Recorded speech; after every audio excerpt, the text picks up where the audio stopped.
So the first player that we signed was Envy, and this guy I've known for a while.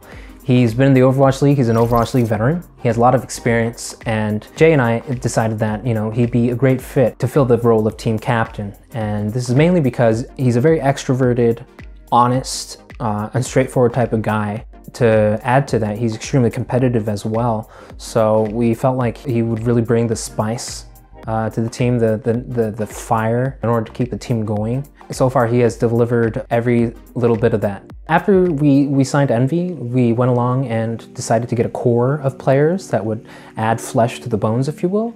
And we decided that the players of O2 Ardent, who had a great run during Overwatch Korea Contenders, would be a great fit. So we trialed and went ahead and signed Yakprung, Ivy, and Stellar, the front line of O2 Ardent, if you will, into our roster. Yakprung is the youngest of our team. He's somewhat of a goofball. I guess you can kind of tell that he is based on his name, and a lot of people are going to wonder what on earth his name means. And his name actually means weak wind in Korean, and it's one of those buttons on the fan that you press. There's weak wind, there's mid wind, there's strong wind. I guess one day it was in summer, he was hot, he was looking at his fan, it's like, it has to be a good name for me. He was just like, Yakprung, I'll just go with that. So that's the type of guy he is. Ivy and Stellar are DPS players. Stellar comes off as a model student type of guy. The first time we brought him in, he was really hungry for feedback. I remember after the first block of scrims, he just came straight up to me and he's like, Bishop, is there any feedback? Is there anything I can improve on? And that type of attitude really clicked with me. He's always striving to become a better player. He's constantly looking at, what other heroes would be strong in certain situations, and he's a very ambitious guy. We hope to work with him and bring the full potential out of him as much as we can, because he definitely has the attitude and the drive to do it. Ivy, on the other hand, he doesn't come off necessarily as a model student type of person that Stellar does, but at first he came off as really shy, but he's not necessarily shy, he doesn't have a lot of complicated thoughts going on in his head. His overall approach to the game and his lifestyle, possibly, it's very simple.